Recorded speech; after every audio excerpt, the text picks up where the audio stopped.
దేవుని ఘనమైన నామమునకు స్తోత్రములు.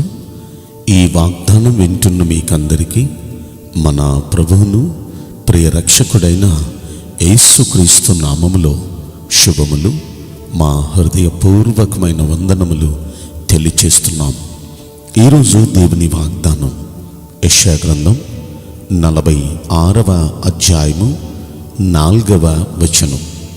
ముదిమి వచ్చు వరకు నిన్ను ఎత్తుకుని వాడును నేనే, తల వెంట్రుకలు నెరయి వరకు నిన్ను ఎత్తుకుని వాడును నేనే. ఈ మంచి వాగ్దానం వింటున్న మనందరి వెనుకడిలో మన మంచి దేవుడు నెరవేర్చునుగాక. ఆమేన్. ప్రియ దైవ జనాంగమా, ఈ దేవుడు మన దేవుడు మనకిస్తున్న ఈ శ్రేష్టమైన వాగ్దానం చూడండి.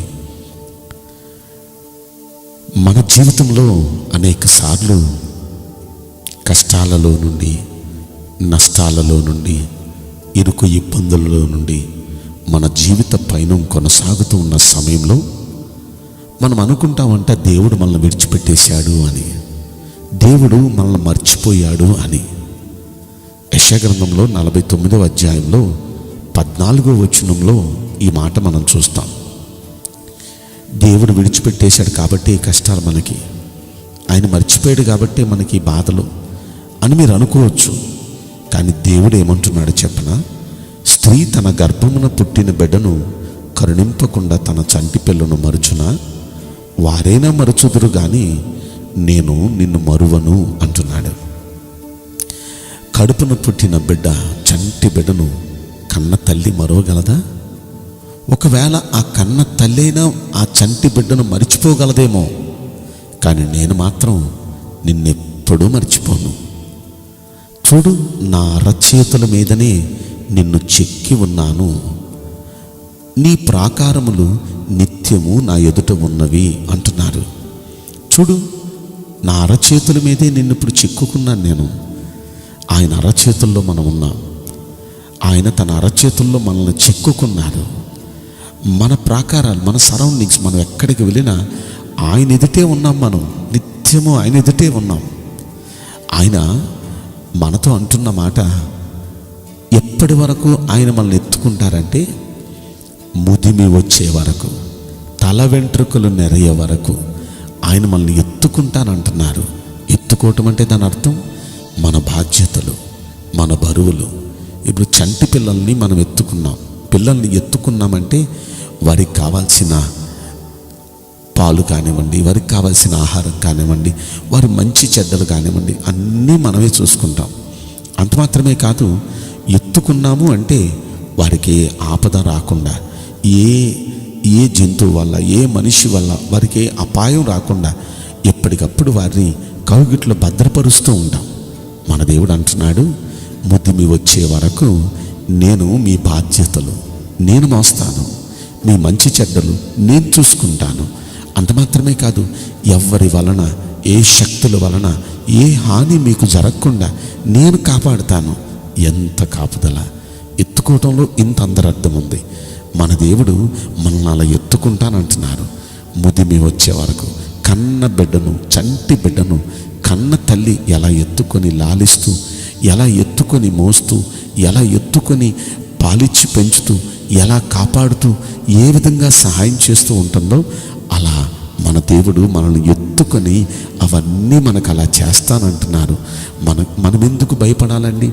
ప్రస్తుతం ఉన్న ఇబ్బందులను బట్టి, ప్రస్తుతం ఉన్న క్లిష్ట కష్ట పరిస్థితిని బట్టి ఒకవేళ దిగులు పడుతున్నారేమో, కృంగిపోతున్నారేమో, ఈరోజు మీతోనే దేవుడు మాట్లాడుతున్నారు. మన దేవుడు మనల్ని అలా ఎత్తుకునే దేవుడు. ఎప్పటి వరకు అంటే కీర్తన గ్రంథంలో 48వ కీర్తన 14వ వచనం అంటాడు, ఈ దేవుడు సదాకాలము మనకు దేవుడై ఉన్నాడు, మరణము వరకు ఆయన మనలను నడిపించును అని. మనకు మరణం వచ్చే వరకు మనల్ని ఈ భూమి మీద మన అక్కర్లన్నీ తీరుస్తూ, మనల్ని పోషిస్తూ, మనల్ని కాపాడుతూ, మనల్ని ఆయనే చేపట్టి నడిపిస్తారండి. మరణం వరకు మనల్ని చేయి విడిచిపెట్టరు. మరణం వరకు మనల్ని ఎత్తుకుంటారు, మనల్ని నడిపిస్తారు, మనకి కావాల్సినవన్నీ సహాయం చేస్తారు. ఈ దేవుడు సదాకాలము మనకు దేవుడిగా ఉండి మనకి ఇవన్నీ చేస్తారు.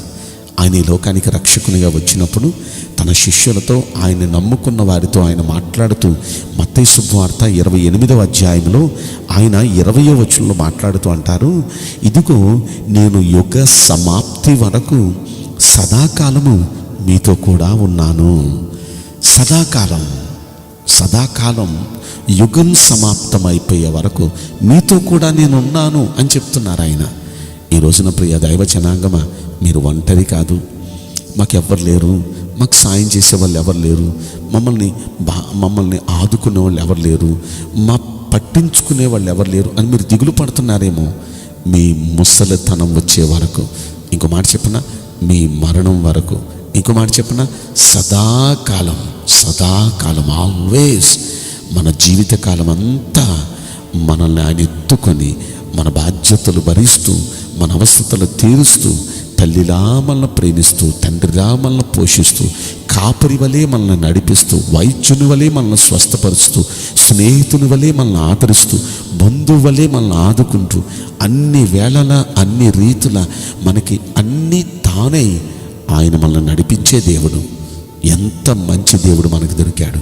ఈ దేవుని బట్టి ఆనందిద్దాం. ఎన్నడూ ఆయన చేయి విడిచిపెట్టడు. నమ్ముదాం. ఆయనలో ఉన్న ఈ శ్రేష్టమైన ఆశీర్వాదాలు మనం పొందుదాం. ఈ కొద్ది మాటలు వాగ్దానం మనందరి పట్ల నెరవేరునుగాక. ఆమేన్. నేను మీకోసం ప్రార్థన చేయబోతున్నాను.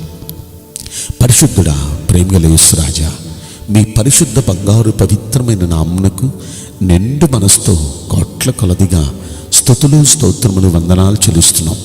ఈ వాగ్దానం వింటున్న ప్రియుల జీవితంలో దయచేసి ఈ వాగ్దానం నెరవేర్చి కృప చూపించండి అయ్యా. మీరు ముద్దిమి వచ్చే వరకు మమ్మల్ని ఎత్తుకుంటానన్నారు. తల వెంట్రుకలు నెరసే వరకు మమ్మల్ని ఎత్తుకొని మోస్తానన్నారు అయ్యా.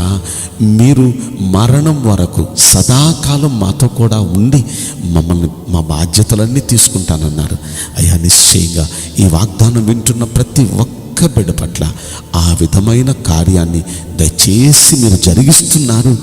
ఇంకను జరిగించి కృప చూపించండి, బలపరచమని మీ బిడ్డలని ఈ మాటల ద్వారా ధైర్యపరిచినందులకు మీకు స్తోత్రములు కృతజ్ఞతలు చెల్లిస్తూ ఈ కొద్ది మనవులు నజరుడైన యేసుక్రీస్తు ప్రశస్తమైన నామములో మిక్కిలి వినయంతో ప్రార్థించి బ్రతిమలాడి వేడుకుంటున్నాం ప్రియ పరలోకపు తండ్రి.